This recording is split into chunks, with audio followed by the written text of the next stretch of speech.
किचनमध्ये कोणाची न कोणाची हेल्प तर लागतेच. मग कोणाचीही हेल्प घेण्यापेक्षा अगोरच्या इलेक्ट्रिक चॉपरची का नाही. तर हा इलेक्ट्रिक चॉपर एवढा भारी आहे की याचा रिव्ह्यू मला तुमच्यासोबत शेअर करावासा वाटला. तर आपण त्याचं आता अनबॉक्सिंग करून घेऊया.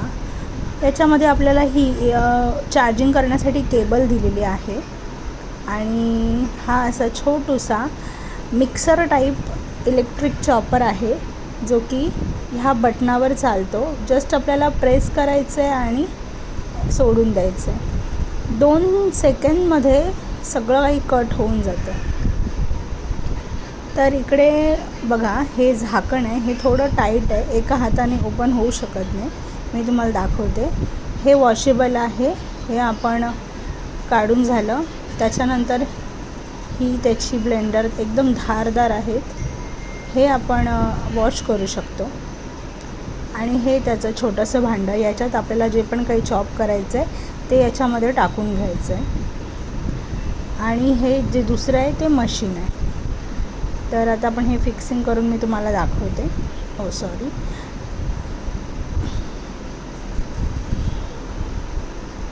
तर अगदी मस्त आणि छोटंसं रेग्युलर यूजसाठी इतकं भारी असं आहे हे. म्हणजे भरपूर सारे चॉपर्स आहेत पण त्याच्यातलं हे मिनी व्हर्जन खूपच फेमस आणि भारीच आहे एकदम. तर हे असं चालतं. तर याच्यामध्ये मी तुम्हाला काही गोष्टी आता करून दाखवणार आहे. फॉर एक्झाम्पल आपण आधी त्याला वॉश करून घेऊया यूज करायच्या आधी.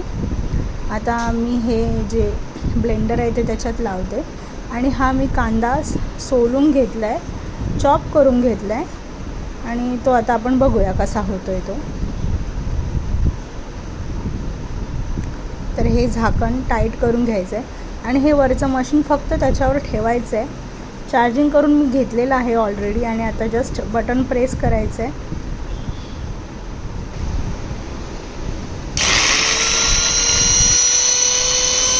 आणि हा बघा, आपला कांदा कट करून झालेला आहे विदिन 2 सेकंद. तर हे आता आपण काढून बघूया कसा कट झाला आहे. एकदम फाईन चॉप झाला आहे बघा, एकदम बारीक, जो आपण सुरीने पटापट नाही करू शकत. म्हणजे आपला हात चालतो पण इतकं बारीक तर नाही कट करू शकत, बरोबर आहे ना. बघा एकदम पूर्ण बारीक झालेला आहे कांदा. आता आपण रेग्युलर जेव्हा जेवण करतो तेव्हा आपल्याला एक कांदा किंवा एक टोमॅटो, छोट्या 2-3 लसणाच्या पाकळ्या. तर मी आता इथे ट्रायलसाठी 2 लसणाच्या पाकळ्या घेतल्या. तर ह्या कशा कट होत आहेत त्या आपण बघूया. बघा पटकन झालेले आहेत. त्याची पेस्ट नाही झाली आहे पण हे फाईन कट बोलतो ना आपण तसं झालं आहे छोटं छोटं. याच्यात म्हणजे पेस्ट नाही होत आहे पण ठीक आहे, हे एवढं झालं तरी खूप आहे. पटापट जर हवा असेल तर हा मिनी ब्लेंडर खरंच खूप छान आहे.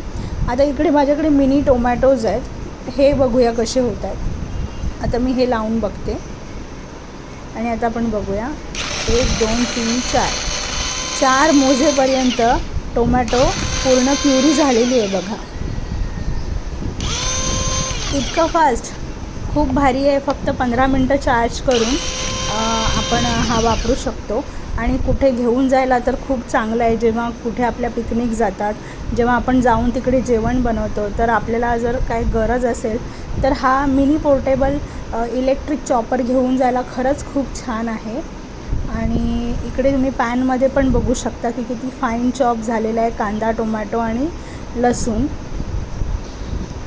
तर रिव्ह्यू आवडले असतील तर नक्कीच मला कमेंट करून सांगा. आणि जर तुम्हाला परचेस करायचा असेल तर तो 50% तुम्हाला ॲमेझॉनवर मिळून जाईल. जर हवा असेल तर नक्की सांगा, मी त्याची लिंक नक्की शेअर करेन.